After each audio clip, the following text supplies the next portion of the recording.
చంద్రబాబు నాయుడు గారు 2 రోజులు కలెక్టర్లతోటి కాన్ఫరెన్స్ సమావేశం చేశారు. అది నిన్నటితో ముగిసిపోయింది కూడా. సో, వివిధ అంశాలపైన కలెక్టర్లతో సీఎం దిశానిర్దేశం కూడా చేశారు. అక్కడిదాకా బాగానే ఉంది. కానీ ఈ ఉపన్యాసంలోని చంద్రబాబు నాయుడు గారు పీపీ వైద్య కళాశాల సహా వివిధ అంశాలపైన బాగా ప్రస్తావించారాయన. కనీసం మన ఆంధ్రప్రదేశ్‌కి 21,00,000 పెట్టుబడులు ప్రతిపాదించారంట. 21,00,000 పెట్టుబడులు వస్తున్నాయంట. మరి వచ్చిన తర్వాత అది మనం తెలుసుకోవాలి యాక్చువల్లీ. అయితే ఆ 21,00,000 గురించి తర్వాత మాట్లాడుకుందాం. కానీ చంద్రబాబు నాయుడు గారు ఇదే కాన్ఫరెన్స్ మీటింగ్ సందర్భంగా నన్ను కొంతమంది బెదిరిస్తున్నారు. అసలు నేను చేసిన తప్పేంటి అని చెప్పేసి ఆయన ఈ సందర్భంగా మాట్లాడారన్నమాట. అసలు ఎవరు చంద్రబాబు నాయుడు గారిని బెదిరించారు అనే విషయాలు మనం ఈ వీడియోలో క్లుప్తంగా తెలుసుకుందాం. ఈ వీడియో మీకు నచ్చినట్లయితే గనక లైక్ అండ్ కామెంట్ చేసి సబ్స్క్రైబ్ చేసుకుంటారని కోరుకుంటున్నాను. ఇంకొంతమందికి షేర్ చేస్తారని కోరుకుంటున్నాను. ఇంకా ఆ విషయాలేంటో మనం ఇప్పుడు తెలుసుకుందాం. మన ఆంధ్రప్రదేశ్ యొక్క ఏపీ బ్రాండ్‌ని మళ్ళీ తీసుకొచ్చామంటున్నారు చంద్రబాబు నాయుడు గారు. సో, దగ్గరగా 21,00,000 కోట్ల పెట్టుబడులకు రికార్డు స్థాయిలో ఒప్పందాలు కుదుర్చుకున్నామని చెప్పారాయన.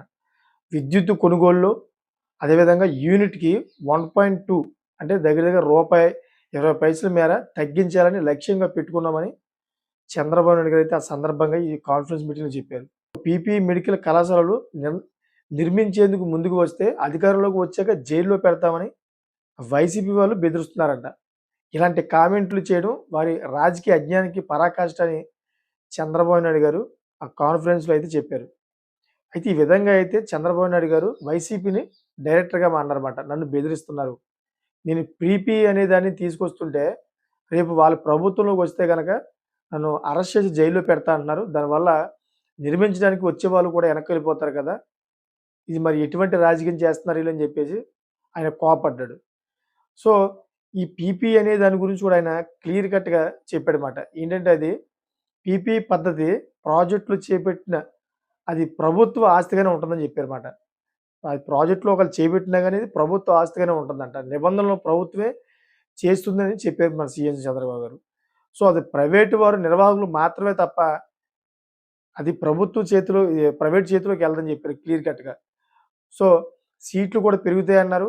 ఫీజు ఏమాత్రం పెరగదని చెప్పారు. 70% ఎన్టీఆర్ వైద్య సేవ మాత్రమే పేషెంట్‌లకు ఉచిత చికిత్స జరుగుతుందని ఆ వీడియో కాన్ఫరెన్స్‌గా చెప్పారు. ఇదంతా చూస్తుంటే ఇది బీజేపీ రాజకీయ వ్యవస్థలో అనిపిస్తుందట. బీజేపీ కూడాను మాక్సిమం అది ఏదైతే మూలం ఉంటుందో ఆ మూలం అంతా కూడాను ప్రభుత్వం చేతిలో పెట్టుకుంటుంది. దానికి సంబంధించిన వ్యవహారాలన్నీ కూడా ప్రైవేట్ చేతికి ఇస్తదన్నమాట. ప్రైవేటు వ్యక్తులతో నడిపించి దానికి వచ్చిన ఇన్‌కమ్ అంతా కూడాను ప్రభుత్వం నిర్ణయిస్తదన్నమాట.